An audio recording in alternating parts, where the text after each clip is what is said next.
Hello. This video is going to cover the topic of powers of 10 and scientific notation.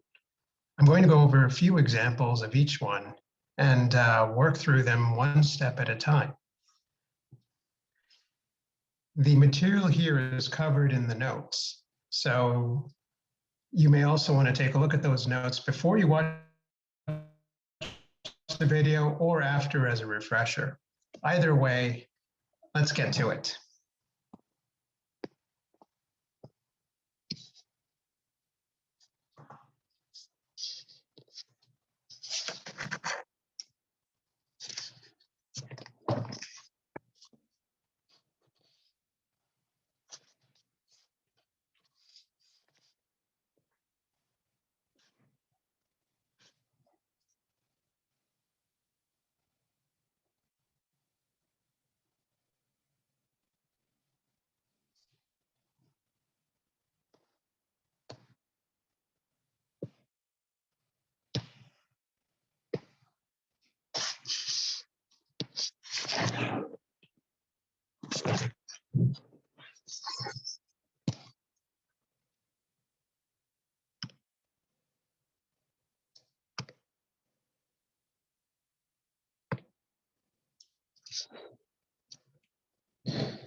So first we'll start with a review of using the powers of 10. You've probably already covered this in a previous class, but we're going to go over this because it's going to be critical to your understanding of both scientific notation and later on the metric system. So let's start by walking through a few examples. When you multiply two different numbers raised to this, or two of the same numbers raised to different powers, you will add the exponents. So for example, in the first problem, we have 10 to the third power raised to 10 to the third power multiplied by 10 to the 8th power.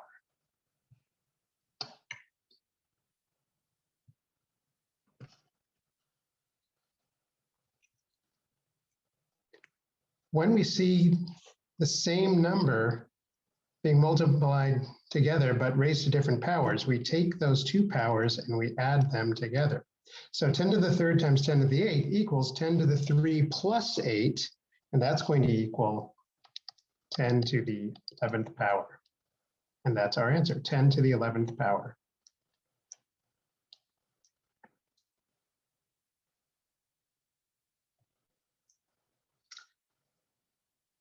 For the next problem, we have 10 to the minus 6 times 10 to the 8th. That's going to equal 10 to the negative 6 plus 8. Negative 6 plus 8 is the same thing as taking 8 minus 6. And that's going to equal 10 to the 2 power, which also equals, or is conveniently expressed as 100.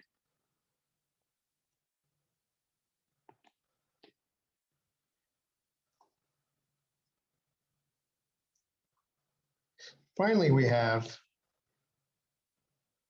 two negative exponents. Now here's one where you wouldn't be able to do this on your calculator. We have 10 to the negative 17 plus 10 to the times 10 to the negative 97. That's going to be negative 17 plus a negative number. Well, adding a negative number is the same thing as subtracting a positive number. So it's going to be 10 raised to the negative 17 minus 97. So that's 10 minus and minus. That's going to be 10 to the minus 114. And we won't try to write that out in decimal notation. That would be 113 zeros after the decimal place.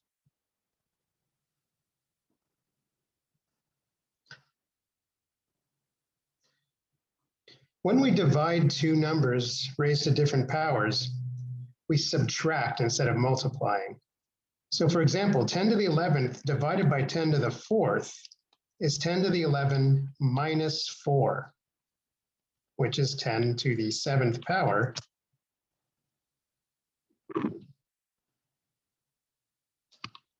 Or 10 million.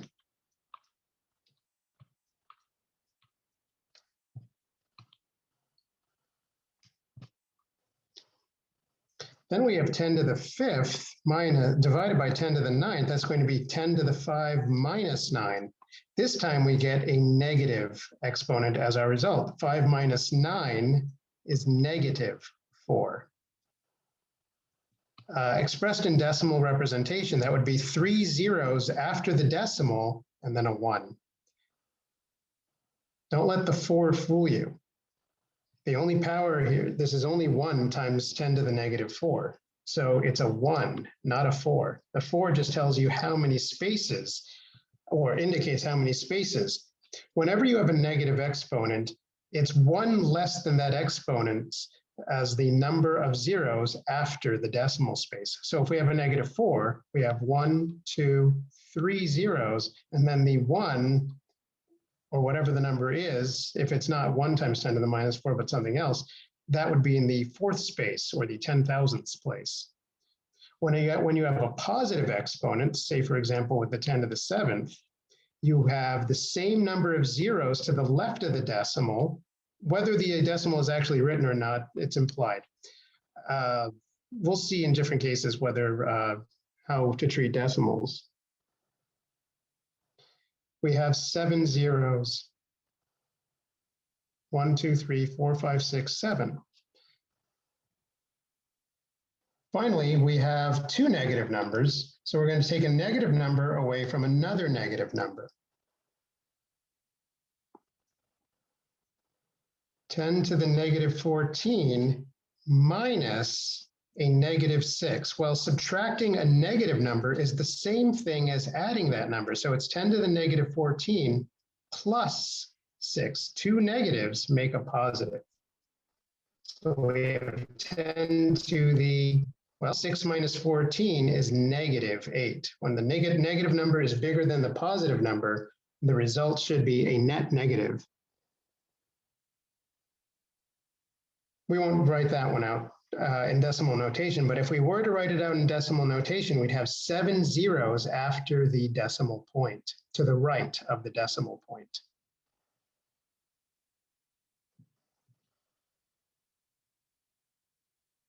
Continuing on.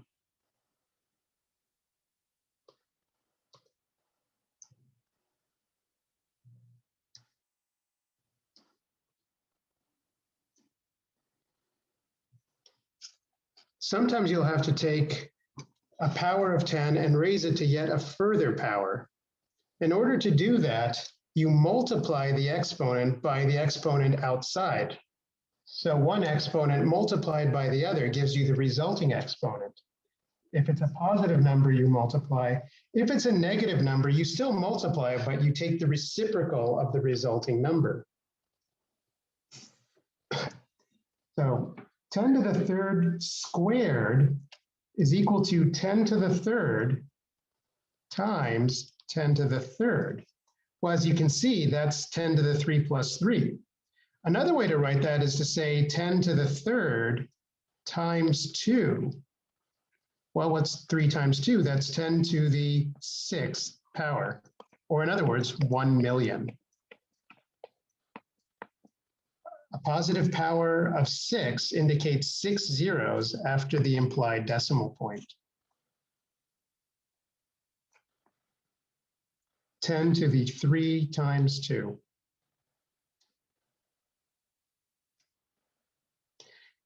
Next, we have 10 to the negative 5 raised to the 8th power. Well, this time it's not going to be very convenient to write negative 5 plus negative 5 plus negative 5 plus negative 5. So instead, let's use the actual rule, which is 10 to the negative 5 times 8. Well, negative 5 times 8 is 10 to the negative 40th power. That's a very small number. It's a positive number, but it's a very small number. It's a number with 39 zeros after the decimal point before you get to your first non-zero digit. Then we have 10 to the 3rd power raised to the 100th power. Once again, this is a mathematical operation that your calculator would not even be able to do. 10 to the third raised to the 100th power would be 10 to the 3 times 100. So by now you probably get the idea. 10 to the 3 times 100, 10 to the 300th power. Again, that would be a 1 with 300 zeros after it. That's a pretty big number. Now, if you have a negative exponent and you raise the power of your the exponent on your 10 to a negative power, you still multiply, but you get the reciprocal. You invert or you turn the fraction upside down. 10 to the 5 times negative 2 is 10 to the 5 times negative 2 is 10 to the negative 10. Well, you could leave it as 10 to the minus 10, and that would be perfectly fine. Or you can also say this represents 10 to the 1 over 10 to the positive 10. Either way, this would be a small number, still a positive number, a small number with 9 zeros after the decimal point, and then the 10th space after the decimal point would be a 1. Once again, we have a power raised to a negative power, 10 to the 6th times negative 4. That's going to equal 10 to the negative 24. Or 1 over 10 to the positive 24.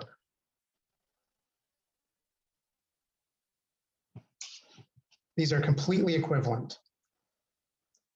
Two negatives multiplied by each other make a positive. So 10 to the minus 6 times minus 4 equals 10 to the positive 24th power. So unlike the previous example, even though we have the same numbers, the fact that I have a negative sign inside the parentheses on the 10 made this a positive result. This number is 48 times larger, or actually I should say 10 to the 48th power times larger than the previous number.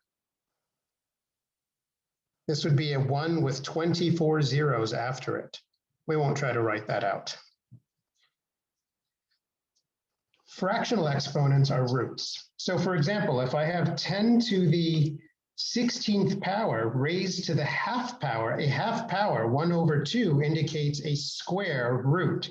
The 2 there represents a root of 2. 10 to the 16th power is actually a perfect square. It's a perfect square of what? Well, what two numbers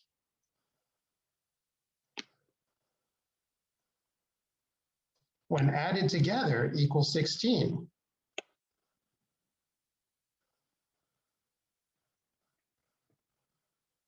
Well, 2x, if we're adding x plus x, where x represents the exponent, 2x, 2 times x equals 16, therefore x must equal 8. And indeed, the square root of 10 to the 16th is 10 to the 8th power.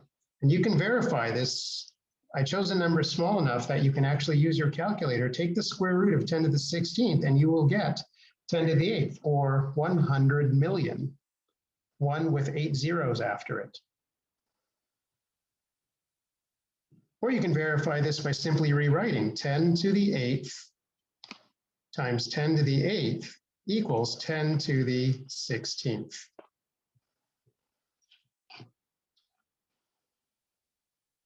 This last problem involves a cube root. Not a cube, but a cube root of 10 to the 27th raised to the 3rd power. So what we could do here is we take the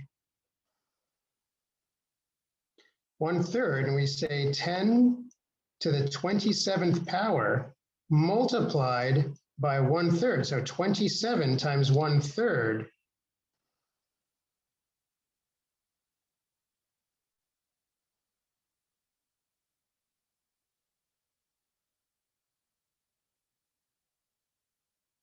is 9.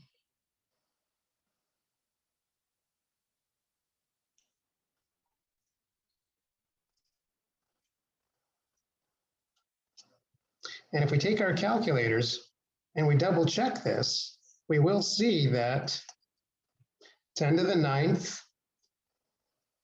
double check, 10 to the 9th times 10 to the 9th times 10 to the 9th.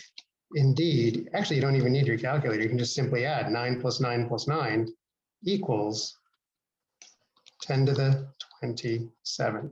It's the third root. Instead of a square root, it's a third root.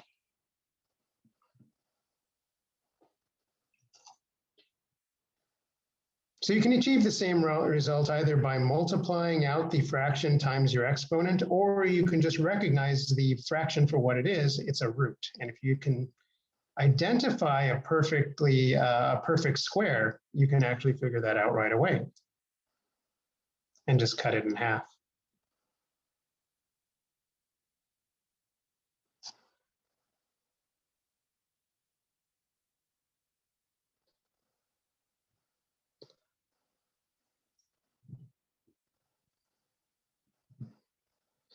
So now that we understand how to work with powers of 10,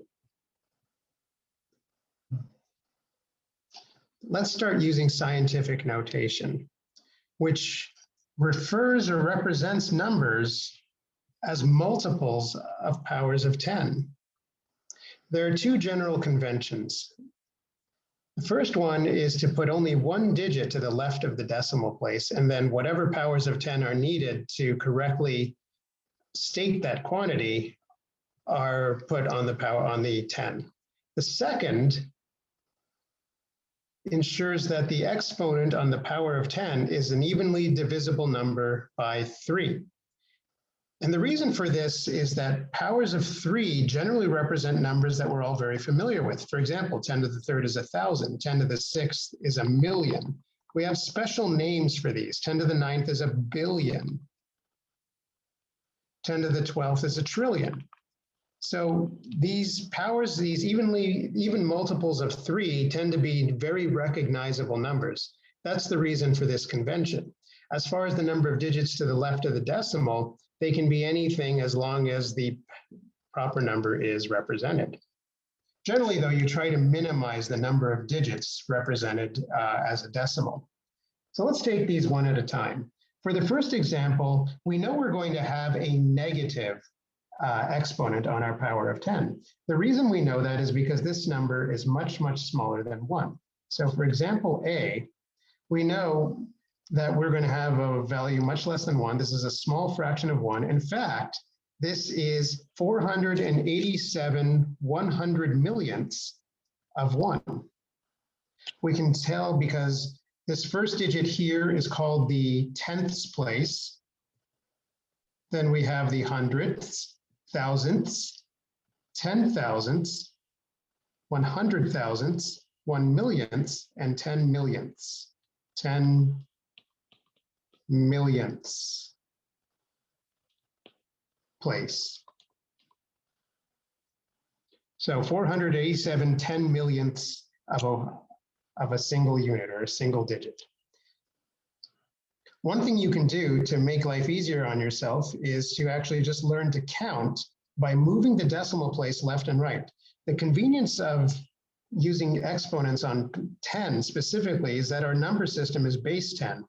So you simply move the decimal back and forth as you change the numbers on the exponent for the 10. So for example, to count the number of powers of 10,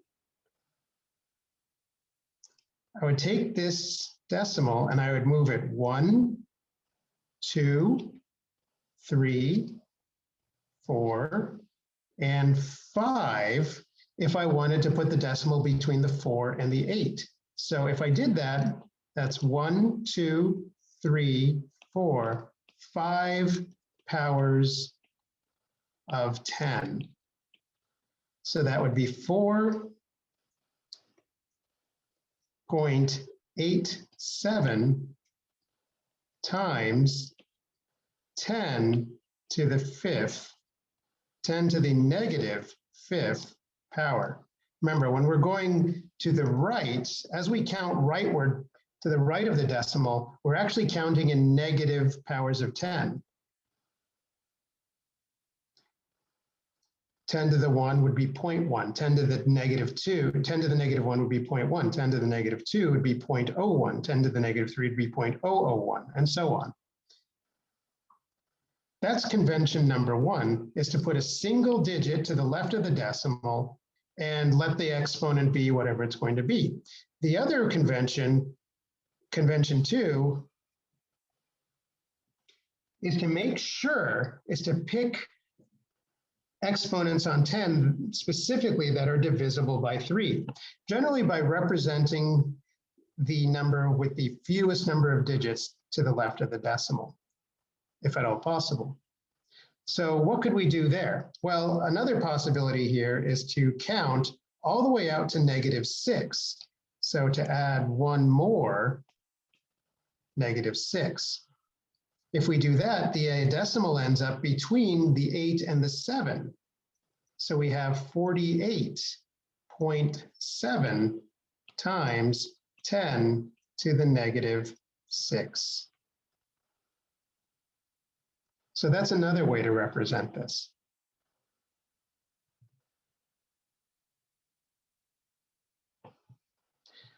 Let's try the other example.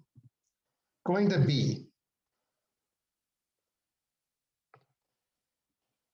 Here we have a large number. Now, even if it's not written, we're going to see that decimal places are always at the very front of the number. At least you can imagine that there's a decimal place there, even if one isn't placed there for you. And we'll talk later about the significance of whether there's a decimal place, whether there's a decimal in a number or not. But for now, go ahead and just write a decimal in for your own purposes, even if you don't see one.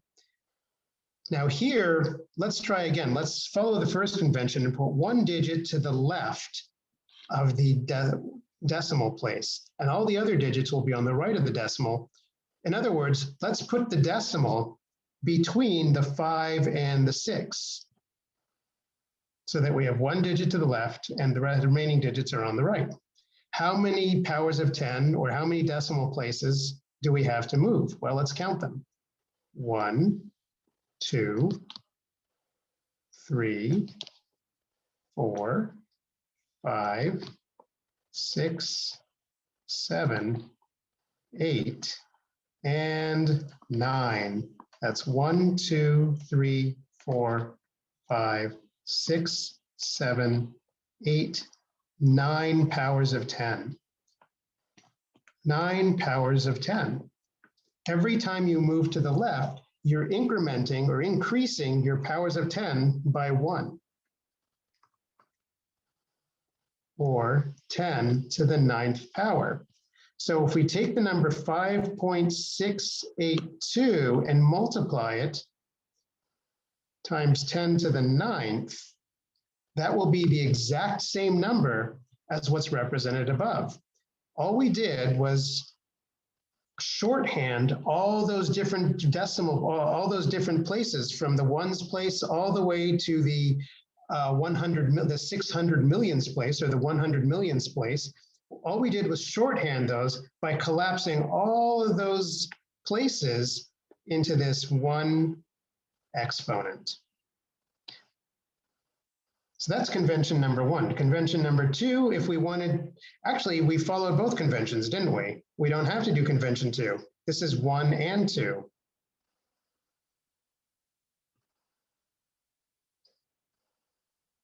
Why do I say that? Because our exponent,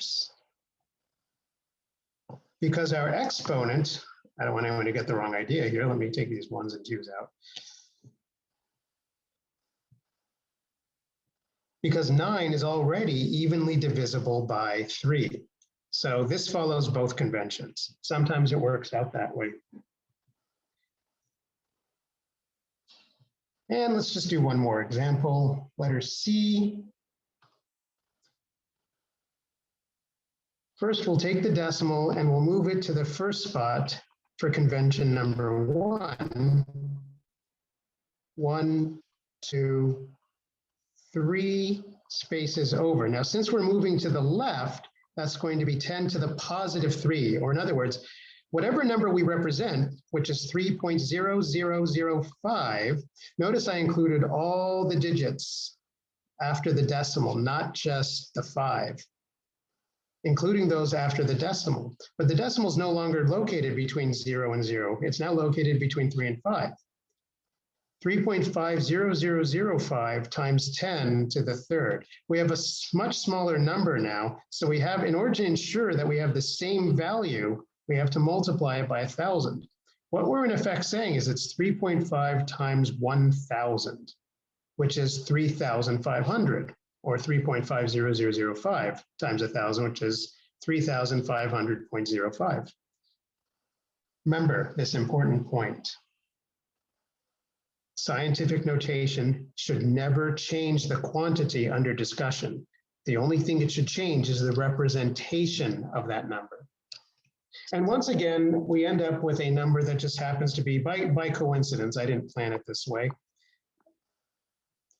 We end up with a number that also follows convention number 2, which is that the exponent must be evenly divisible by 3. In this case, it's 3 itself.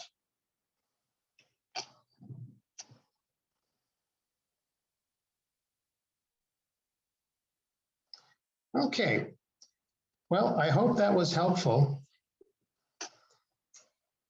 Take a look at the review, the notes, and review the video again if you want to after reading the notes. There's going to be plenty of practice problems on the online quizzes. And let me know if you have any questions. Take care.